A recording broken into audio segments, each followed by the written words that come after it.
Hi hello എല്ലാവർക്കും പുതിയൊരു വ്ലോഗിലേക്ക് സ്വാഗതം. അപ്പോൾ ഇന്ന് നവരാത്രിയുടെ ആദ്യത്തെ ദിവസമാണ്. നമ്മുടെ നാട്ടിൽ അങ്ങനെ നവരാത്രി അധികം അങ്ങനെ ആഘോഷിക്കില്ലായിരുന്നു. ഈ 9 ദിവസത്തെ വലിയ നമ്മൾ തമിഴ്നാട്ടിലൊക്കെ പോകുമ്പോൾ ഇങ്ങനെ കണ്ടിട്ടുണ്ട്, ഒരുപാട് ബൊമ്മകളെ വെച്ചിട്ട് ഒരു ദൈവങ്ങളുടെ വിഗ്രഹങ്ങളൊക്കെ വെച്ചിട്ട് ഇങ്ങനെ പൂജയൊക്കെ നടത്തുന്നത്. 9 ദിവസവും പൂജകളൊക്കെ ഉണ്ടാവും. കുറച്ച് നാൾ മുന്നേ വരെയും നമ്മൾ ഈ പൂജ വയ്പ്പിൻ്റെ അന്ന് ആയുധ പൂജ, ബുക്ക് പൂജ വയ്ക്കുന്ന അങ്ങനെ ദിവസങ്ങളിൽ മാത്രമാണ് നമ്മൾ പ്രത്യേകിച്ച് ഇങ്ങനെ ആഘോഷിച്ചിരുന്നത്. ഇപ്പം 9 ദിവസങ്ങളും നോർത്ത് ഇന്ത്യൻസിനെ കണക്ക് തന്നെ 9 ദിവസങ്ങളും നമ്മൾ നല്ല രീതിയിൽ ആഘോഷിക്കാറുണ്ട്. അപ്പം രാവിലെ എണീറ്റു. ഇന്ന് മുതൽ എനിക്ക് വ്രതമാണ് കേട്ടോ, നവരാത്രി വ്രതമാണ്. ഞാൻ 9 ദിവസവും വ്രതം പിടിക്കണമെന്നാണ് ആഗ്രഹിക്കുന്നത്. അപ്പം രാവിലെ എണീറ്റ് കുളിച്ചു, എന്നിട്ട് വിളക്കൊരുക്കി. ആക്ച്വലി ഇന്നലെ രാത്രി ഒരുക്കി വെക്കണമെന്ന് വിചാരിച്ചതാണ്, പക്ഷേ ഞാൻ വിട്ടുപോയി. വീട്ടിൽ അമ്മയാണെങ്കിൽ കുറേ കൂടി നേരത്തെ എണീറ്റ് വിളക്കൊക്കെ കത്തിച്ച് എന്നിട്ട് നേരെ അമ്പലത്തിൽ പോവും. എന്നിട്ട് എന്നാണ് ബ്രേക്ക്ഫാസ്റ്റ് ഒക്കെ ഉണ്ടാക്കുന്നത്. ഇപ്പം നീക്കുട്ടിനുള്ളത് കൊണ്ട് ഞാൻ പൊതുവേ താമസിച്ചാണ് എണീക്കുന്നത്. പിന്നെ ഇത് അതിരാവിലെ ഒന്നുമല്ല, ഒരു 7 മണിയൊക്കെ ആയെന്ന് തോന്നുന്നു. ഈ സമയത്ത് വിളക്കിൽ വെക്കാൻ പൂക്കളൊന്നും ഇല്ലല്ലോ എന്ന് വിഷമിച്ചിരുന്നപ്പോൾ ഒളിച്ചിരുന്ന സുന്ദരിയെ കണ്ടത് കേട്ടോ. അതിനുശേഷം കുറച്ച് തുളസിയിലയും പറിച്ചു. രണ്ടും വെളിയിലാണ് നിൽക്കുന്നത്, നല്ലതാണെങ്കിലും ഞാൻ വിളക്കിൽ വെക്കുന്നതിന് മുന്നേ ജസ്റ്റ് ഒന്ന് കഴുകിയിട്ടാണ് വെക്കുന്നത്. നന്നായിട്ടൊന്ന് കഴുകി വിളക്കിൽ വെച്ചു. അതിനുശേഷം വിളക്ക് വയ്ക്കാൻ പോവാണ് കേട്ടോ. വിളക്ക് വയ്ക്കുന്നതിന് മുന്നേ ആദ്യം ചന്ദനം തൊടും. നമ്മൾ ഈ കടയിൽ നിന്ന് അല്ലാതെ അമ്പലത്തിലൊന്നും എടുത്തതല്ല, അല്ലാതെ കടയിൽ നിന്ന് തന്നെയായിട്ട് വാങ്ങുന്ന ചന്ദനമാണ്. ആദ്യമൊന്നും ഞാൻ അങ്ങനെ ചെയ്യില്ലായിരുന്നു കേട്ടോ. പൊതുവേ ഞാൻ വിളക്ക് വയ്ക്കുന്നത് വളരെ കുറവാണ്. ഇങ്ങനെ വീട്ടിൽ കുറച്ച് നാൾ നിന്നിട്ട് തിരിച്ചു വരുമ്പോൾ അമ്മ എന്നും വിളക്ക് വയ്ക്കും. അത് കണ്ട് ഇൻസ്പയറായി വന്നിട്ട് ഞാൻ പറയും, ഇനി ഞാൻ എന്നും വിളക്ക് വയ്ക്കും എന്നൊക്കെ കരുതി വരും. ഒരാഴ്ചയൊക്കെ വയ്ക്കും. അത് കഴിയുമ്പോൾ വീണ്ടും ഞാൻ പഴയ അവസ്ഥയിലാവും. പക്ഷേ ഇനി എനിക്കത് കണ്ടിന്യൂ ചെയ്യണം എന്നുണ്ട്. കാരണം നിഹക്കുട്ടിനിപ്പോൾ ഇത് കണ്ട് പഠിക്കുന്നുണ്ട്. വീട്ടിലേക്ക് നമ്മൾ നിന്നിട്ട് വന്നപ്പോൾ അവൾ കുറച്ചൊക്കെ അതുപോലെ ഇങ്ങനെ ചെയ്യുന്നുണ്ടായിരുന്നു കേട്ടോ. ആദ്യം ഞാൻ ചെയ്യുമ്പോൾ എൻ്റെ കൂടെ വരുമായിരുന്നു. ഒരു ദിവസം മോളിങ്ങനെ സാമ്പ്രാണിത്തിരി, അല്ലെ ചന്ദനത്തിരി, നമ്മൾ സാമ്പ്രാണിത്തിരി എന്ന് പറയുക, ചന്ദനത്തിരി ഇങ്ങനെ പിടിച്ചപ്പോൾ വിരലിൻ്റെ അവിടെ ചെറുതായിട്ടൊന്ന് പൊള്ളി കേട്ടോ. അതിനുശേഷം അവളിങ്ങനെ ഇരുന്നിട്ടില്ല പ്രാർത്ഥിക്കാനൊന്നും. പിന്നെ ഈ ഇടയ്ക്ക് അമ്മ വീട്ടിൽ പോയപ്പോൾ അമ്മയുടെ അടുത്തിരുന്ന് ഇങ്ങനെ പ്രാർത്ഥിക്കുന്നുണ്ടായിരുന്നു കേട്ടോ. അതുകൊണ്ട് ഞാൻ കരുതി ഇത് റൊട്ടീനിൽ ഉൾപ്പെടുത്തണം എന്ന് വിചാരിക്കുന്നു. അപ്പോഴത്തേക്കും വിളക്ക് കത്തിച്ച് എന്നപ്പോഴത്തേക്കും മോളെ എണീറ്റു. മോളെയും കൊണ്ടുവന്ന് ജസ്റ്റ് ഇങ്ങനെ ഒന്ന് തൊഴിയിക്കാണ് കേട്ടോ. അപ്പോൾ ഉറക്കമൊന്നും തെളിഞ്ഞിട്ടില്ല, ഇങ്ങനെ ഇരിക്കുകയാണ്. എണീറ്റ് വന്ന് അതേ കോലത്തിൽ ഇങ്ങനെ ഇരിക്കുകയാണ് കേട്ടോ. കുറച്ച് നേരം അവിടെ ഇരുന്ന് നോക്കി. അത് കഴിഞ്ഞ് വാവയ്ക്ക് ഏറ്റവും ഇഷ്ടമുള്ള പരിപാടിയാണ് കാക്കയെ കൗണ്ട് ചെയ്യാൻ. കാക്ക നമ്മളിങ്ങനെ സൗണ്ട് ഉണ്ടാകും, കാക്ക വരും കേട്ടോ. ആ കാക്കയുടെ സൗണ്ട് ഉണ്ടാകും, കുറച്ച് കാക്കകൾ വരും. സ്ഥിരം കാക്കകൾ 1-2 പേരുണ്ട്. അവർ വരും. അവരെയൊക്കെ കൗണ്ട് ചെയ്ത് ഇങ്ങനെ എന്തെങ്കിലുമൊക്കെ പറഞ്ഞിട്ട് നമ്മൾ പിന്നെ തിരിച്ചു പോകും. അങ്ങനെ കുറച്ചൊന്ന് ഫ്രഷ് ആയതിനു ശേഷം പാല് ചൂടാക്കി മോൾക്ക് കൊടുത്തു. പിന്നെ ഞാനും കുറച്ച് ചായ ഇട്ടു. പിന്നെ ഇന്ന് നമ്മൾ വ്രതം എടുക്കുന്നതുകൊണ്ട് തന്നെ ബ്രേക്ക്ഫാസ്റ്റ് ആയിട്ട് എടുക്കുന്നത് 2 പഴമാണ്. അതിനുശേഷം ദേവിയുടെ സ്തുതി ഉണ്ടായിരുന്നു. ഞാനത് പ്ലേ ചെയ്തിട്ടാണ് പോയത് കേട്ടോ ചായ ഇടാനായിട്ട്. അപ്പോൾ നവരാത്രി ഡേ 1 പ്രെയർ എന്നും പറഞ്ഞിട്ട് യൂട്യൂബിൽ നോക്കുമ്പം ഈ പാട്ട് വരും. ഇതുപോലെ നമ്മൾ 9 ദിവസം ഉണ്ടാകും കേട്ടോ. ഞാൻ ചേച്ചിയുടെ വീട്ടിൽ നിന്നപ്പം ഇങ്ങനെ ചെയ്തിട്ടുണ്ട്. ചേച്ചിയുടെ വീട്ടിൽ നിന്നാണ് ആദ്യമായിട്ട് കറക്റ്റായിട്ട് ഈ നവരാത്രി വ്രതം എടുക്കുന്നത് കേട്ടോ. അതിനുശേഷം തുണി കഴുകിയതുണ്ടായിരുന്നു, അതൊന്ന് വിരിച്ചിട്ടുണ്ടായിരുന്നു. അത് വിരിച്ചിട്ട് വന്നു. നല്ല വെയിലുള്ള ദിവസമായിരുന്നു കേട്ടോ. അതുകൊണ്ട് വിരിച്ചിട്ടിട്ട് വന്നു. അപ്പോഴത്തേക്ക് നീക്കൂട്ടിന് പോകാൻ സമയമായി. ഞാൻ ഇന്നലെ മോളെ കൊണ്ട് ഹോസ്പിറ്റലിൽ പോയിട്ടുണ്ടായിരുന്നു കേട്ടോ. അപ്പോൾ എന്ത് പറ്റിയെന്ന് വെച്ചാൽ മോൾക്ക് സ്കിന്നിൽ കുറച്ച് ബ്ലാക്ക് ഡോട്ട് വരുന്നുണ്ട്. കയ്യിൽ കുറച്ച് വൈറ്റ് കളർ ഇങ്ങനെ സർക്കിൾ പോലെ ഡോട്ടാണോ എന്തോ ഒരു ഷേപ്പിൽ വരുന്നുണ്ട് കേട്ടോ. അത് കുറച്ചിങ്ങനെ സ്പ്രെഡായി വരുന്നുണ്ട്. അങ്ങനെ കാണിച്ചപ്പോൾ ഇതിൻ്റെ ഫാർമസി എന്ന് പറഞ്ഞാൽ കുഞ്ഞുങ്ങളുടെ സെക്ഷനായിരുന്നു ഫാർമസി ഉണ്ടായിരുന്നത്. അപ്പോൾ അവിടെ പോയപ്പോൾ അവിടെ കളിച്ചോണ്ടിരുന്ന 2 കുട്ടികൾക്ക് പനി ഉണ്ടായിരുന്നു കേട്ടോ. മോൾ അവരുടെ കൂടെ പോയിരുന്ന് ബോൾ കളിച്ചോണ്ടിരുന്നു. തിരിച്ചു വന്നപ്പം അവർക്കും കുറച്ച് ചൂടായി. രാത്രിയായപ്പോൾ നല്ല ചുമയും പനിയൊക്കെ ഉണ്ടായിരുന്നു. അങ്ങനെ ചെറുതായിട്ട് പനി പിടിച്ചുകൊണ്ട് ഞാൻ തല കുളിപ്പിച്ചിട്ടില്ല. എന്നിട്ട് 2 കൊമ്പൊക്കെ കിട്ടി. ഒരുങ്ങാനൊക്കെ ഭയങ്കര ഇഷ്ടമാണ്, എല്ലാത്തിനും ഇഷ്ടമാണ്. പക്ഷെ ചില നേരത്ത് ഇപ്പോൾ ആയിട്ട് ഭയങ്കര കരച്ചിലാണ്. ബാക്കിയുള്ള കുട്ടികളെ കമ്പയർ ചെയ്ത് നോക്കുമ്പം, അങ്ങനെ കമ്പയർ ചെയ്ത് പറയുന്നില്ലെങ്കിലും കമ്പാരിസൺ പാടില്ലെന്നാണ്. എന്നാലും അങ്ങനെ നോക്കുമ്പോൾ അവൾക്ക് നിർബന്ധവും വളരെ കുറവാണ്. പക്ഷെ ഇന്ന് ഇത് കഴിഞ്ഞിട്ട് വന്നപ്പോൾ ഭയങ്കര നിർബന്ധമായിരുന്നു, ഭയങ്കര കരച്ചിലായിരുന്നു. പിന്നെ അങ്ങനെ ഒരുക്കി ഒരു സൈഡിൽ വെച്ചിരിക്കുന്ന ആർട്ടിഫിഷ്യൽ ഫ്ലവറാണ് കേട്ടോ. മറ്റേ നമ്മൾ വിളക്കിൽ വെച്ചില്ലായിരുന്നു. വിളക്ക് കത്തി അണഞ്ഞു. ഇപ്പോൾ ഒരു 9:30-10 മണിയോട് അടുപ്പിച്ച സമയമായി. അപ്പോൾ വിളക്ക് കത്തി അണഞ്ഞപ്പോൾ ഞാൻ ആ പൂവെടുത്ത് മോൾക്ക് വെച്ചു കൊടുത്തു. അങ്ങനെ റെഡിയായ ശേഷം ഞാൻ ചോദിച്ചു, അച്ചാമ്മയുടെ കൊള്ളാമോ എന്ന് ചോദിക്കാൻ പറഞ്ഞപ്പോൾ അവളെ വിളിച്ച് കാണിച്ചതാണ്. എനിക്ക് നല്ല ഹാപ്പി ആയിട്ട് നിൽക്കണം കേട്ടോ.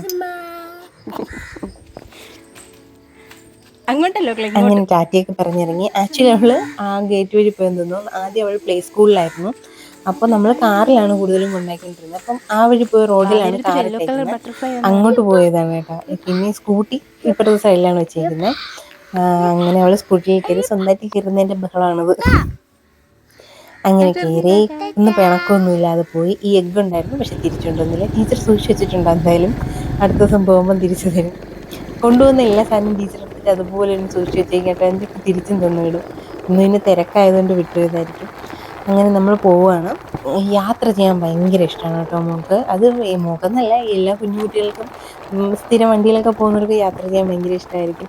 ഇപ്പോൾ ഇങ്ങോട്ട് മാറിയതിന് ശേഷം എനിക്ക് മോളെ ഇവിടെ കൊണ്ടാക്കിയിട്ട് ഇനി ക്ലാസ്സിന് പോകാം. ഞാൻ PSCയുടെ കോച്ചിങ്ങിനും പോകുന്നുണ്ട്. പിന്നെ ആര്യ വർക്കൊക്കെ ഇല്ലേ, നമ്മൾ കല്യാണ ബ്ലൗസിലൊക്കെ ബീറ്റ് വെച്ചൊക്കെ വർക്ക് ചെയ്യുന്ന, അതും പഠിക്കാൻ പോകുന്നുണ്ട്. അങ്ങനെ മോളെ കൊണ്ടാക്കിയിട്ട് ഇവിടെ നിന്ന് ക്ലാസ്സിന് പോവും. ഇത് ചേട്ടനൊക്കെ, അതായത് മോളുടെ അച്ഛൻ പഠിച്ച അതേ നഴ്സറിയാണ്, അംഗനവാടിയാണ്. അത് കഴിഞ്ഞ് ഇനി ട്യൂഷന് വിടണമെന്നുണ്ട്. കുറച്ച് നാൾ കഴിഞ്ഞിട്ട് ഒരു ജനുവരി ഫെബ്രുവരി ഒക്കെ ആകുമ്പോൾ വിടാമെന്നിരിക്കുന്നു. അതും ചേട്ടൻ ആദ്യമായിട്ട് അക്ഷരം പഠിച്ച ഇവിടെ ഒരു അപ്പയുണ്ട്, ടീച്ചറുണ്ട്. ടീച്ചറിൻ്റെ അടുത്ത് ആക്കണം എന്നാണ് ആഗ്രഹിക്കുന്നത്. അപ്പോൾ നമ്മൾ ഇങ്ങെത്തി നഴ്സറിയിലെത്തി കേട്ടോ. നഴ്സറിയിലെത്തി ഇറങ്ങാൻ പറഞ്ഞ്, ഇന്നെന്താണെന്നറിയാമോ ഭയങ്കര അനുസരണ. പക്ഷേ ഈ അനുസരണയുടെയൊക്കെ കാര്യം എനിക്ക് വൈകുന്നേരമാണ് മനസ്സിലായത്, തിരിച്ച് വിളിച്ചുകൊണ്ട് പോയപ്പോൾ. നല്ല കാര്യമായിട്ട് മോളെ ഇറങ്ങുന്നു പറഞ്ഞ് ഇറങ്ങുന്നുണ്ട്, സ്കൂളിൽ പോകുന്നുണ്ട്, പിണക്കമൊന്നുമില്ല, എഗ്ഗുമായിട്ട് പോകുന്നുണ്ട്, അവിടെ ഇരുന്ന് കളിക്കുന്നുണ്ട്. അങ്ങനെ ഭയങ്കര ഹാപ്പി ആയിരുന്നു കേട്ടോ. തിരിച്ചു വന്ന് വിളിച്ച് കൊണ്ടുവന്നപ്പോഴും ഇതേ അവസ്ഥ തന്നെ, ഭയങ്കര സന്തോഷത്തിൽ ഇറങ്ങി വന്ന്. പിന്നെ നമ്മൾ തിരിച്ചു വന്നൊരു കടയിൽ കയറി. ആ കടയിൽ വെച്ച് എന്ത് പറ്റിയെന്നറിയാം, മുട്ടായി ഞാൻ അങ്ങനെ പൊതുവെ വാങ്ങുന്നതല്ല, പക്ഷെ അവൾ കരയാതിരിക്കാൻ ഞാൻ 2 മുട്ടായി വാങ്ങിക്കൊടുത്തായിരുന്നു. പക്ഷെ ഭയങ്കര ബഹളം, ഭയങ്കര കരച്ചിലായിരുന്നു. അവിടെ നിൽക്കുന്ന എല്ലാവരും പേടിച്ചുപോയി. ഒരു 1/4 മണിക്കൂറോളം നിന്ന് കരച്ചിലായിരുന്നു. വീണു, തലയിടിച്ചു, മുട്ടിടിച്ചു വീണു. അങ്ങനെ ഭയങ്കര നിർബന്ധമായിരുന്നു കേട്ടോ. ഞാനിപ്പോൾ വീഡിയോ എടുക്കുമ്പോഴും ഓർക്കുന്നത്, രാവിലെ എന്ത് കാമൻകുമായിട്ടൊരു ഒരു നിർബന്ധമില്ല ടാറ്റ ഉമ്മയൊക്കെ തന്ന് എന്നെ വിട്ടതാണ്. വൈകുന്നേരം ഞാൻ ഭയങ്കര മൂഡ് ഓഫ് ആയിപ്പോയി. അത് കഴിഞ്ഞ് പിന്നീട് നിങ്ങൾക്ക് ആ വീഡിയോ കാണുമ്പോൾ മനസ്സിലാവും. പോട്ടെ. അപ്പോഴത്തേക്കും ഇത് രാവിലെ നിന്ന് ആമ്പല് കാണിച്ചു തന്നില്ലേ ഞാൻ. ആ ആമ്പല്, സോറി, ഇത് താമരയാണ്. താമര കുറച്ചേ ഉണ്ടായിരുന്നു, ഇത് കുറച്ചായിട്ടുണ്ടായിരുന്നല്ലോ കേട്ടോ. ഇപ്പം വന്ന് നോക്കിയപ്പോൾ വെള്ളത്തിനേക്കാളും വെളിയിൽ അതിൻ്റെ ഇല വന്നു. പൊതുവെ താമരയുടെ ഇലയെല്ലാം വെള്ളത്തിനേക്കാളും കുറേ കൂടി ഹൈറ്റിൽ കിടക്കും കേട്ടോ. ഇതിലാണ് ഞാൻ ഈ താമര ഇടാനായിട്ട് ഉദ്ദേശിക്കുന്നത്. കുറച്ച് പൊക്കത്തിൽ വന്ന ഇല, അപ്പോഴേ ഇനി ഇല വിരിയുമ്പോൾ ആ ചൂടുകൊണ്ട് അതങ്ങ് വാടിപ്പോവും. അടുപ്പിൻ്റെ അടുത്താണ് വെച്ചേക്കുന്നത്. അവിടെ ആവശ്യത്തിനുള്ള വെയിൽ കിട്ടുന്ന സ്ഥലമുള്ളൂ. കുറച്ച് വെളിയിലോട്ട് പോയി കഴിഞ്ഞാൽ പൂച്ച ഉള്ളതുകൊണ്ട് തട്ടിയിട്ട് പൊട്ടിക്കും, അല്ലെങ്കിൽ ഭയങ്കര വെയിലുകൊണ്ട് കരിഞ്ഞു പോകും. ഞാൻ വച്ചിരിക്കുന്ന സ്ഥലമാണ് അതിന് കറക്റ്റായിട്ടുള്ള സ്ഥലം കേട്ടോ. അതുകൊണ്ട് ഞാൻ കരുതി എന്തായാലും ഇല ഇത്രയും പൊങ്ങി വന്നതല്ലേ, അതുകൊണ്ട് നട്ടേക്കാന്ന് കരുതി. ഇതിനകത്ത് വൈറ്റ് കളർ ആമ്പലാണ് നട്ടേക്കുന്നത്. നമ്മൾ പണ്ട് ഈ വയലിലൊക്കെ കണ്ടിട്ടില്ലേ, അതുപോലത്തെ ആമ്പലാണ് ഇത്. ചേട്ടൻ്റെ മാമൻ്റെ മക്കൾ ഇങ്ങനെ തന്നതാണ്. അങ്ങനെ ഈ താമര നമ്മൾ ഇതിൽ നട്ടു കേട്ടോ. ഇത് നടുക്ക് കുറച്ച് മണ്ണുണ്ട്, മൊത്തം മണ്ണുണ്ട്, നടുക്ക് കുറച്ചുകൂടെ ഹൈറ്റിൽ മണ്ണുണ്ട്. എനിക്ക് തോന്നുന്നു താമര ഒരു സൈഡിലാണ് നടേണ്ടത്. അതിൻ്റെ ട്യൂബർ ഇങ്ങനെ റൗണ്ടായിട്ടാണ് പോകുന്നത്. എനിക്ക് തോന്നുന്നു സൈഡിലാണ് നടേണ്ടിയിരുന്നത്. എന്തായാലും ഞാൻ നട്ടു, ബാക്കി വിത്ത് നമുക്ക് സൈഡിലോട്ട് നടാം. അപ്പം അങ്ങനെ നട്ടു. ഇന്നലെ ഇത് വെള്ളം ഭയങ്കര മോശമായിരുന്നു, പുതിയ മണ്ണൊക്കെ ഇട്ട്. അപ്പുറത്തെ വീട്ടിലെ ചേട്ടനും അവിടെ പണിക്കുന്ന ആൾക്കാരാണ് കേട്ടോ അത് പിടിച്ച് വെച്ചിരുന്നത്. പിന്നെ കൈയൊക്കെ കുഞ്ഞുങ്ങൾ ആര് വെള്ളത്തിൽ തൊട്ടാലും ഇപ്പം ബ്രെയിൻ ഈറ്റിങ് അമീബ ഭയങ്കരമായിട്ട് സ്പ്രെഡ് ആവുന്നുണ്ട്. എനിക്ക് ആ ന്യൂസ് കാണുമ്പോൾ ഭയങ്കര പേടിയാണ്. ഇതിൻ്റെയൊക്കെ അസുഖങ്ങളാണ്. കൊറോണ അതിനുശേഷം ഇത്. അതുകൊണ്ട് എല്ലാവരും ശ്രദ്ധിക്കുക, കുഞ്ഞുങ്ങളെയൊന്നും അധികം വെള്ളത്തിൽ വിടാതിരിക്കുക. അപ്പോൾ ഓക്കെ, എന്തായാലും കൈയൊക്കെ നന്നായിട്ട് കഴിയിക്കുക. എന്നിട്ട് വൈകുന്നേരമായി കേട്ടോ. അതിപ്പോട്ടെ, ഇത് വൈകുന്നേരമായി അമ്പലത്തിൽ പോകാനായിട്ട്. ആദ്യം ഞാൻ ഈ അമ്പലത്തിലാണ് കയറാനിരുന്നത്. അപ്പോൾ അമ്പലം അടച്ചേക്കാണ്. പിന്നെ നേരെ ശിവക്ഷേത്രത്തിൽ പോയി. ഇവിടെ ശിവഭഗവാനും പിന്നെ നമ്മുടെ അയ്യപ്പ സ്വാമിയാണുള്ളത്. എനിക്ക് തോന്നുന്നു ഈ കൊറോണയ്ക്ക് ശേഷമൊക്കെ ഒരുപാട് പേരിപ്പം അമ്പലത്തിലൊന്നും അധികം വിശ്വസിക്കണില്ല, നിരീശ്വരവാദികളായി അങ്ങനെയൊക്കെ ഉള്ളവർ. ചിലർ നിരീശ്വരവാദിയാണെന്ന് പറയും, പക്ഷേ ദൈവമേ ദൈവമൊക്കെ പറയും, അങ്ങനെയുണ്ട്. അല്ലാതെ കുറച്ചൊക്കെ ഒന്ന് ഭക്തിയുള്ള ആൾക്കാരൊന്ന് പിന്മാറിയതൊക്കെ ഉള്ളൂ. അതൊന്നും കുഴപ്പമില്ല, അതൊക്കെ അവരുടെ വ്യക്തിപരമായ ചോയ്സാണ്. നമുക്ക് ചെയ്യാൻ പറ്റുമെന്ന് വെച്ചാൽ അത് റെസ്പെക്റ്റ് ചെയ്യുക എന്നുള്ളതാണ് കേട്ടോ. എല്ലാവർക്കും അവരുടേതായ അഭിപ്രായമുണ്ട്, അതിനെ റെസ്പെക്റ്റ് ചെയ്യുക. അങ്ങനെ അമ്പലത്തിൽ നല്ല പാട്ടായിരുന്നു കേട്ടോ. ഞാൻ കുറച്ചു നേരം കേട്ടിരുന്നു. അതിനുശേഷം വീട്ടിൽ വന്നപ്പോൾ മിക്കി വിളിക്കുന്നുണ്ടായിരുന്നു. മിക്കിക്ക് സമയം മനസ്സിലായി, കാര്യം മനസ്സിലായി. ഞാൻ വാന്ന് പറഞ്ഞപ്പോൾ തന്നെ അവൾ സ്ഥലത്ത് പോയി നിന്നിട്ട് എന്നിട്ട് ഞാൻ ചോറ് എടുത്ത് കൊടുത്തു. മിക്കിക്ക് ഇതിൻ്റെ പാത്രമുണ്ട്, പാത്രം വെളിയിലാണ് ഇരിക്കുന്നത്. അതൊന്ന് മിക്കിയുടെ കൂടൊന്ന് വെളിയിൽ സെറ്റ് ചെയ്യണം, എടുത്ത് വച്ചിട്ടുണ്ട്. അതൊന്നും കൂടി ഒന്ന് അറേഞ്ച് ചെയ്യാനുണ്ട്. കുറച്ചധികം നാളായത് വെളിയിൽ വെച്ചിട്ട്, പക്ഷെ ഒന്നും ചെയ്യാനില്ല കേട്ടോ. ആകെ ഡൗൺ ആയിരുന്നു. ഇപ്പോൾ സെറ്റായിരുന്നു. അതിനുശേഷം ഞാൻ എന്ത് ചെയ്യുന്നു, കടയിൽ കയറി. ആദ്യം ഞാൻ കടയിൽ വന്നു, കാരണം ഇപ്പം നമ്മൾ ചൂടും കൂടെ ആയതുകൊണ്ട് നമ്മൾ പെട്ടെന്ന് നമ്മൾ ടയേർഡാവും. അതുകൊണ്ട് ക്ലാസ് കഴിഞ്ഞിട്ട് പിന്നെ വന്ന് ഷോപ്പിംഗ് നടക്കുമെന്ന് തോന്നുന്നില്ല. അതുകൊണ്ട് ഞാൻ എന്ത് ചെയ്യുന്നു, ആദ്യം ഷോപ്പിംഗ് ചെയ്ത് വെച്ചിട്ട് പിന്നെ ക്ലാസ്സിന് പോകാമെന്ന് കരുതി. കാരണം ഇപ്പോഴും ഉച്ച സമയം ആവാറായി, എങ്കിലും കുറച്ചുകൂടെ ഫ്രഷ് ആയിട്ടിരിക്കുകയാണല്ലോ, അതുകൊണ്ട് ഷോപ്പിംഗ് അങ്ങ് നടത്താമെന്ന് കരുതി. അപ്പോൾ റാഗിപ്പൊടി എടുത്തു. പിന്നെ മല്ലി ഞാൻ ആദ്യം കരുതി പച്ചക്കറി കടയിൽ നിന്ന് വാങ്ങാമെന്ന് കേട്ടോ. പിന്നെ ഇത് നോക്കിയപ്പോൾ ഇത് ലാഭമായി. ഇത് 4 രൂപ 50 പൈസ എന്തോ തന്നെയാണ്. അത്രയേ ഉള്ളൂ, ഒരു 5 രൂപയ്ക്കകത്തേ ഉള്ളൂ എന്തായാലും. പക്ഷെ നല്ല ഫ്രഷാണ്, അത് ക്ലീൻഡാണ്, നല്ലതായിരുന്നു കേട്ടോ. അങ്ങനെ സാധനമൊക്കെ വാങ്ങി ഡിക്കിക്കകത്ത് വെച്ചിട്ട് ക്ലാസ്സിന് പോയി കേട്ടോ. ഇപ്പോൾ ഫാബ്രിക്കിൻ്റെ നമ്മൾ കളേഴ്സിൻ്റെയാണ് പഠിക്കുന്നത്. ഒരു ഡ്രസ്സിൽ നമ്മൾ കളറിൻ്റെ ഇത് സ്റ്റാർട്ടിങ് ആണ്, കളർ മിക്സിങ്ങും ഇതൊക്കെ പഠിക്കുന്നുണ്ട്. ഞാനിപ്പോൾ കുറച്ച് നാൾ പോകാതിരുന്നതുകൊണ്ട് എൻ്റെ കൂടെയുള്ള കുട്ടികൾ കളർ മിക്സിങ്ങൊക്കെ തുടങ്ങി. അപ്പോൾ എനിക്ക് തുടങ്ങാനുണ്ട്. ഞാനപ്പം ഇതൊരു റഫ് നോട്ടാണ്, ഞാൻ എന്തൊക്കെയാണ് പഠിപ്പിച്ചിട്ടുള്ളതെന്ന് ജസ്റ്റ് ഒന്ന് മറിച്ച് നോക്കുകയാണ് കേട്ടോ. എന്നിട്ട് ഞാൻ നോട്ടും കംപ്ലീറ്റ് ചെയ്യുന്നുണ്ട്. അങ്ങനെ അതിനുശേഷം ഞാൻ നീഹക്കുട്ടിനെ വിളിക്കാനായിട്ട് അലാം വെച്ചിട്ടുണ്ട്. കാരണം നമ്മളിങ്ങനെ എൻഗേജ് ആയിരിക്കുമ്പോൾ ചിലപ്പോൾ വിട്ടുപോയി കഴിഞ്ഞാൽ അവിടെ ഉള്ളവർക്ക് ഭയങ്കര ബുദ്ധിമുട്ടായിരിക്കും. ഞാൻ അലാം വെച്ചിട്ടുണ്ട്. അലാം കേട്ടപ്പോൾ തന്നെ വെള്ളവും കുടിച്ചിട്ട് ഇറങ്ങി. ഇടയ്ക്കിടയ്ക്ക് വെള്ളം കുടിക്കുന്നുണ്ട്, അല്ലെങ്കിൽ ഭയങ്കര തലവേദന വരും, ഭയങ്കരമായിട്ട് ക്ഷീണിച്ചു പോവും. അതുകൊണ്ട് നന്നായിട്ട് വെള്ളം കുടിക്കുക. അല്ലെങ്കിൽ തന്നെ നമ്മൾ നന്നായിട്ട് ഇപ്പോൾ വെള്ളം കുടിക്കുക, ഭയങ്കര ചൂടാണ്. കുഞ്ഞുങ്ങൾക്ക് നന്നായിട്ട് വെള്ളം കൊടുക്കുക. വെള്ളം കൊടുക്കുക. അതുപോലെ തന്നെ കുഞ്ഞുങ്ങളുടെ ബാത്റൂം പോകുന്നത് നന്നായിട്ട് ശ്രദ്ധിക്കുക. കാരണം യൂറിനറി ഇൻഫെക്ഷൻസ് ഞാൻ മോളെ കാണിക്കാൻ പോയപ്പോൾ ഒരുപാട് കുട്ടികൾക്കുണ്ടായിരുന്നു കേട്ടോ, യൂറിനറി ഇൻഫെക്ഷൻ, അതുപോലുള്ള പനി. അങ്ങനെ ഇതാണ് ആ സംഭവം. അങ്ങനെ നീക്കുട്ടിനെ വിളിച്ചു. വളരെ സന്തോഷത്തോടു കൂടി ഇറങ്ങി വരുന്ന നീക്കുട്ടൻ ബാഗ് വാങ്ങാൻ മറന്നുപോയി. പിന്നെ ബാഗൊക്കെ വാങ്ങിക്കൊണ്ട് അടിപൊളിയായിട്ട് വരും. എന്നിട്ട് ഞാൻ നിഹയും കൊണ്ട് വണ്ടിയിലെടുത്തിട്ട് നമ്മൾ താഴോട്ട് പോകും. ഇതുവഴി ഇങ്ങനെ താഴേക്ക് പോകുമ്പോൾ വീടെത്തും. അപ്പം ഞാനോർത്തു, അയ്യോ തൈര് വാങ്ങിയില്ലല്ലോ എന്ന് കരുതി വണ്ടി ഒരു കാര്യമില്ലാതെ വളച്ച് കടയിൽ കൊണ്ടുപോയത് മാത്രമേ എനിക്ക് ഓർമ്മയുള്ളൂ. പിന്നതെല്ലാം പിന്നൊരു തൃശ്ശൂർ പൂരായിരുന്നു അവിടെ. ഞാൻ ആ പാത്രം എടുക്കുന്നുണ്ട്. ഇത് ഞാൻ രാവിലെ കഴുകി വെച്ചിട്ട് പോയ പാത്രമാണ്. അത് എടുക്കുന്നുണ്ട്, എനിക്കൊരു ബോധമില്ല. ഞാനിങ്ങനെ ആകെ വിഷമത്തിലും എന്തൊക്കെയായിരുന്നു കേട്ടോ. ഒരു കപ്പ് എടുത്ത് അങ്ങോട്ട് വെച്ചിട്ട് ആ കപ്പ് എന്നെ തിരിച്ച് ഇങ്ങോട്ട് ഞാൻ എന്തൊക്കെയോ ചെയ്യാം. ഞാൻ ആക്ച്വലി ആലോചിച്ചുകൊണ്ടിരിക്കുക ഇതെന്താ ഇങ്ങനെ. പിന്നെയെന്ന് വെച്ചാൽ ഈ കരയുമ്പോൾ എന്നെ കോൾ ചെയ്യുന്നുണ്ടായിരുന്നു. അപ്പം ഞാൻ കരുതി ചേട്ടൻ വിളിക്കുകയാണെന്ന്. ആക്ച്വലി അമ്മയാണ് വിളിച്ചുകൊണ്ടിരുന്നത്, ഇവിടുത്തെ അമ്മ വിളിച്ചിട്ട് 4 മണിയായിട്ടും വീടെത്തിയില്ല. അപ്പം സാധാരണ ഞാനിങ്ങനെ വരുമ്പം അമ്മ അങ്ങനെ വിളിക്കണമല്ല. അപ്പം സൗണ്ട് കേട്ടപ്പോൾ ഞാൻ ചേട്ടനായിരിക്കും വിളിക്കുന്നത്. അപ്പം മോളെ ഇവിടെ ആക്കിയിട്ട് 2-3 ദിവസം ആവുന്നേ ഉള്ളൂ. മോളെ ഇവിടെ ആക്കിയിട്ട് ഞാൻ ക്ലാസ്സിൽ പോകുന്ന ആദ്യത്തെ ദിവസമാണ്. അപ്പം ഞാൻ വിട്ടുപോയതാണോ, ഇപ്പോൾ എന്താ താമസിക്കുന്നതെന്ന് അറിയാൻ വയ്യാത്തതുകൊണ്ട് അമ്മ ഇവിടെ അംഗനവാടി പോയപ്പോഴത്തേക്ക് അംഗനവാടിയിലെ ആളില്ലാന്ന് തോന്നുന്നു. അപ്പോൾ ഇവിടെ അടുത്തുള്ള ചേട്ടൻ പറഞ്ഞു അവിടെ ഭയങ്കര ബഹളമായിട്ടിരിക്കുകയെന്ന്. ആ സമയം കൊണ്ട് നമ്മൾ ഏകദേശം പരിപാടിയൊക്കെ സോൾവ് ചെയ്തിട്ടുണ്ടായിരുന്നു. വണ്ടിയിലിരിക്കുകയായിരുന്നു കേട്ടോ. എന്നിട്ട് അമ്മയ്ക്ക് ടാറ്റയും പറഞ്ഞിട്ട് നമ്മളിന്ന് പെട്ടെന്ന് വന്നു. ഞാൻ കരുതി അമ്മ കടയിൽ സാധനം വാങ്ങാൻ വന്നതാണ്. പിന്നീട് അറിഞ്ഞ അമ്മ നമ്മൾ അന്വേഷിച്ചിട്ട് വന്നതാണ്. അങ്ങനെ നല്ല സംഭവബഹുലമായൊരു ദിവസമായിരുന്നു, അടിപൊളി. അങ്ങനെ പാത്രം ഞാൻ ഇതൊക്കെ ചെയ്യുന്നെങ്കിൽ എനിക്കൊരു ബോധമില്ല കേട്ടോ. ഞാൻ എന്തൊക്കെയോ ചെയ്യാണ്, എടുക്കുന്ന പാത്രം വീണ്ടും എടുത്തിട്ട് അവിടെ തന്നെ വയ്ക്കുകയാണ്. ആകെ കാരണം മോൾക്ക് 3 വയസ്സായെങ്കിലും അവൾ ഇങ്ങനെ കരയുന്നത് ഞാൻ ആദ്യമായിട്ടാണ് കാണുന്നത്. എനിക്ക് തന്നെ കൺട്രോൾ ചെയ്യാൻ പറ്റാത്ത പ്രത്യേകിച്ച് അവളിങ്ങനെ അടിക്കുകയോ അങ്ങനെയൊന്നുമില്ല. കുട്ടികളെ ആവശ്യമില്ലാതെ അടിക്കേണ്ട കാര്യമില്ലെന്നാണ് ഞാൻ വിശ്വസിക്കുന്നത്. കാര്യമില്ല, എന്തെങ്കിലും ഒരു റീസൺ ഉണ്ടാവുമല്ലോ അവർ കരയുന്നതിന്, ചുമ്മാ ഇടുന്ന് കരയില്ലല്ലോ. അപ്പോൾ സാധാരണ കരയാത്തൊരാളിങ്ങനെ കരയുമ്പോൾ എന്താന്നുള്ള ടെൻഷൻ വിഷമമായിട്ട് ഞാൻ ഇങ്ങനെ നിൽക്കുകയാണ് കേട്ടോ. അതിൻ്റെ ഇടയിൽ നോക്കിയപ്പോൾ ഞാൻ താമര ഞാൻ കുറേ നേരം ഇങ്ങനെ എടുക്കുകയൊക്കെ ചെയ്തായിരുന്നു കേട്ടോ. അപ്പോൾ പൊടിച്ചു വന്നൊരു ഇലയും ഒടിഞ്ഞു പോയി. വിഷമത്തിൻ്റെ കൂടെ ഇതും കൂടെ ആയപ്പോൾ എനിക്കിതൊക്കെ മതി, വിഷമിക്കാം, കുഞ്ഞു കാര്യങ്ങൾ മതി. അതും കൂടെ ആയപ്പോൾ കുറച്ചുകൂടി വിഷമമായി.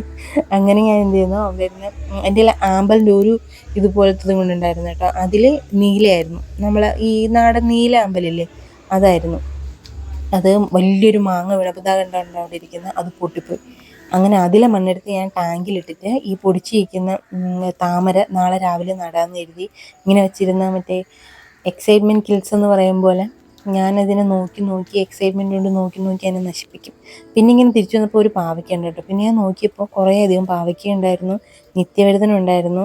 പിന്നെ അതിനകത്ത് ഇനിയും ഉണ്ട്, നമ്മളെ വാളരിയൊക്കെ ഇനിയും നിൽപ്പുണ്ട്. പക്ഷേ പറിച്ചുകൊണ്ട് നിൽക്കാൻ സമയമില്ല, എനിക്ക് ഇനിയും വിളക്ക് എത്തിക്കാനൊക്കെ പരിപാടി ഉള്ളതുകൊണ്ട് ഞാൻ പിന്നെ ചെയ്തില്ല കേട്ടോ.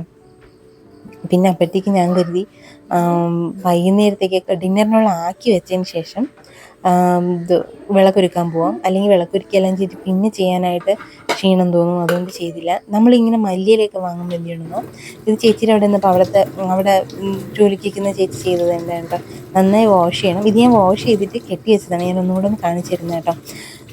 കെട്ടി വെച്ചിട്ട് നമ്മൾ ആ റബ്ബർ ബാൻഡ് എങ്ങനെയും തൂക്കിയിടുക.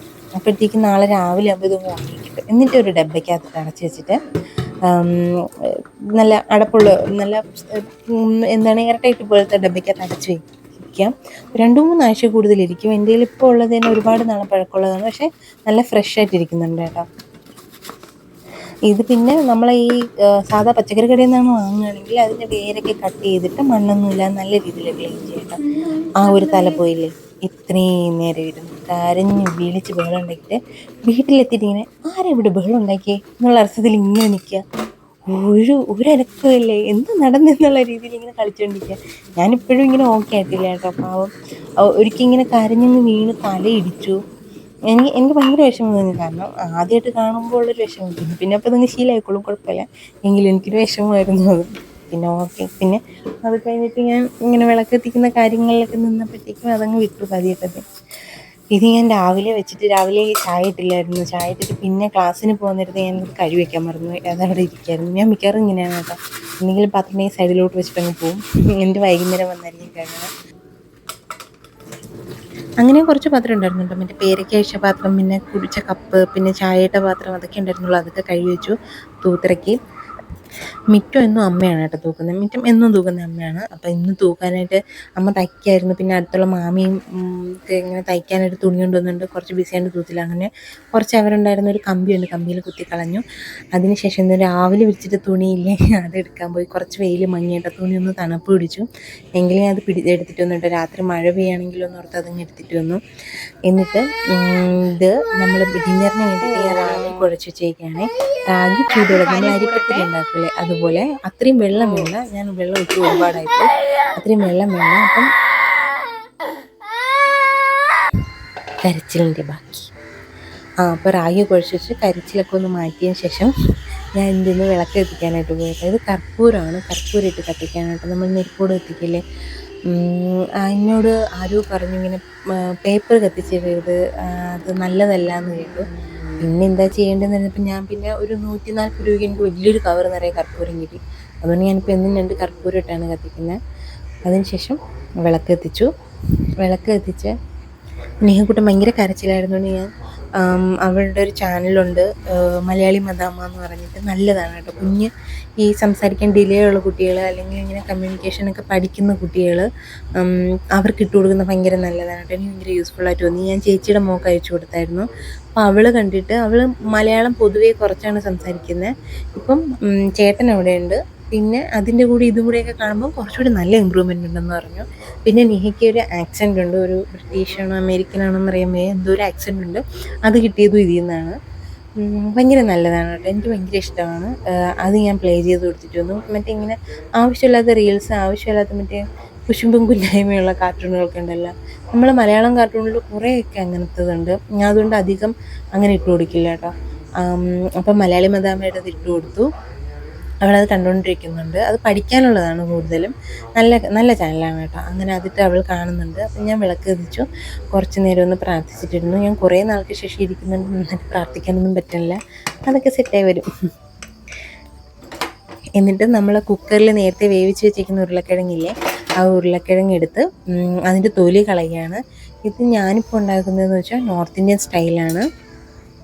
അവിടെ ഞാൻ പറഞ്ഞില്ല, ചേച്ചിയുടെ അടുത്ത് പോയപ്പോഴാണ് ഞാൻ ഈ നവരാത്രി വ്രതം ശരിക്കും എടുത്തു തുടങ്ങിയത്. മറ്റേത് അതിന് മുന്നത്തെ വർഷം ഞാൻ ഡൽഹിയിലായിരുന്ന സമയത്ത് ഹോസ്റ്റലിൽ വെച്ച് എടുക്കുമായിരുന്നു. അപ്പം ഞാൻ ജസ്റ്റ് ഇങ്ങനെ നോർമൽ ഫ്രൂട്ട്സ് കഴിക്കും. രാത്രിയാകുമ്പോൾ ഹോസ്റ്റലിൽ തന്നെ ഈ ഫാസ്റ്റിങ്ങിൻ്റെ ഫുഡ് കിട്ടും, അപ്പം അതും കഴിക്കും. അങ്ങനെയായിരുന്നു, എനിക്കങ്ങനെ കറക്റ്റായിട്ട് അറിയില്ല. അപ്പം അതിനുശേഷം കറക്റ്റ് രീതികളെല്ലാം പഠിപ്പിച്ചിരുന്നത് ചേച്ചിയാണ്. ചേച്ചിയുടെ അടുത്ത് പോയി നിന്നപ്പോഴാണ് കറക്റ്റായിട്ട് എല്ലാം പഠിച്ചത് കേട്ടോ. അങ്ങനെ ഇത് കുക്ക് ചെയ്യാനായിട്ട് ഭയങ്കര എളുപ്പമാണ് കേട്ടോ. ഉരുളക്കിഴങ്ങ് ഇങ്ങനെ വേവിച്ചതിന് ശേഷം നമ്മളിവിടെ കടുക് ഇറക്കില്ല എല്ലാത്തിനും, അങ്ങോട്ടൊക്കെ ജീരകമാണ് എണ്ണയിട്ട് പൊട്ടിക്കുക. ഒന്നെങ്കിൽ നെയ്യാണ് കൂടുതൽ യൂസ് ചെയ്യുന്നവരൊക്കെ, അല്ലെങ്കിൽ നമ്മൾ കടുകെണ്ണ എടുത്തിട്ട് അതിൽ ജീരകം പൊട്ടിക്കും. അവിടെ ഈ നമ്മളെ മല്ലിയിലയില്ലേ, മല്ലിയില ഒരുപാട് വേണം. നമ്മുടെ നാട്ടിൽ എല്ലാവർക്കും മല്ലിയില അങ്ങനെ അത്ര ഇഷ്ടമല്ല, എനിക്ക് ഭയങ്കര ഇഷ്ടമാണ് കേട്ടോ. നിഹയ്ക്ക് വലിയ ഇഷ്ടമല്ല, ചേട്ടനും ഒട്ടും ഇഷ്ടമല്ല. അങ്ങനെ അമ്മ ഇത് ഇങ്ങനെ ഉരുളക്കിഴങ്ങൊന്നും കഴിക്കില്ല, അതുകൊണ്ട് അറിയാൻ വയ്യതിൻ്റെ. മല്ലിയില സാമ്പാറിലൊക്കെ ഇടുന്ന ഇഷ്ടമാണെന്ന് പറയാൻ കേട്ടിട്ടുണ്ട്. അപ്പോൾ പക്ഷേ എനിക്ക് ഭയങ്കര ഇഷ്ടമാണ് കേട്ടോ, ഞാനത് നിറയെ ഇടുന്നത്, നമുക്ക് നല്ലതാണ്. പിന്നെ ഞാൻ വിചാരിക്കുന്നത് ഈ നവരാത്രിയുടെ ഇത് കഴിഞ്ഞിട്ട് നമുക്ക് വേറൊരു സീരീസും കൂടെ തുടങ്ങാം, വെയിറ്റ് ലോസിൻ്റെ ഒരു സീരീസും കൂടെ തുടങ്ങാമെന്ന് വിചാരിക്കുന്നുണ്ട് കേട്ടോ. ഞാനിപ്പം നവരാത്രി ചെയ്യുന്നത് തന്നെ ഒരു വെയിറ്റ് ലോസിൻ്റെതും ഇതും കൂടെ ആയിട്ടാണ്, രണ്ടും കൂടെ ആയിട്ടാണ് ചെയ്യുന്നത്. അങ്ങനെ കട്ടിങ് എല്ലാം കഴിഞ്ഞു. ഭയങ്കര എളുപ്പമാണ് കേട്ടോ. ഉരുളക്കിഴങ്ങ് വേവിച്ച് കഴിഞ്ഞാൽ എല്ലാം പെട്ടെന്നാവും. നമ്മൾ ജീരകം ഇട്ടിട്ട് ഞാൻ കടുകിടുന്ന ഓർമ്മയിൽ വെയിറ്റ് ചെയ്തിരുന്നിട്ട്, അങ്ങനെ വെയിറ്റ് ചെയ്ത് നിൽക്കരുത്, അതായത് കരിഞ്ഞു വരുന്നത് കണ്ടോ. രുചി വ്യത്യാസം വന്നില്ല ഭാഗ്യത്തിന്, പക്ഷേ കടുകിടുന്ന പോലെ പൊട്ടാൻ വേണ്ടി നിൽക്കേണ്ട, ജസ്റ്റ് ഇടുക, അതിൻ്റെ കൂടെ ബാക്കി സാധനങ്ങൾ ഇട്ടു, അത് തന്നെത്താനെ ഇങ്ങോട്ടുള്ളൂ. ഞാൻ മറന്നുപോയി കിട്ടുന്നു. അതിനുശേഷം നീക്കൊട്ടം കരച്ചിൽ തുടങ്ങി, ബാക്കിയൊന്നും എടുക്കാൻ പറ്റിയില്ല. പിന്നെ വെളുത്തുള്ളി ഇട്ടു, കുറച്ച് കുരുമുളക് ഇട്ടു, മഞ്ഞൾപ്പൊടി ഇട്ടു, ഉപ്പിട്ടു, പിന്നെ നമ്മൾ ഇതും ഉരുളക്കിഴങ്ങ് കൂടി ഇട്ടു. അങ്ങനെ ഇത് കഴിച്ച് ഇന്നത്തെ വ്രതം ഇവിടെ പൂർണ്ണമാവുകയാണ് കേട്ടോ. അപ്പം നാളത്തെ വീഡിയോയിൽ കാണാമേ.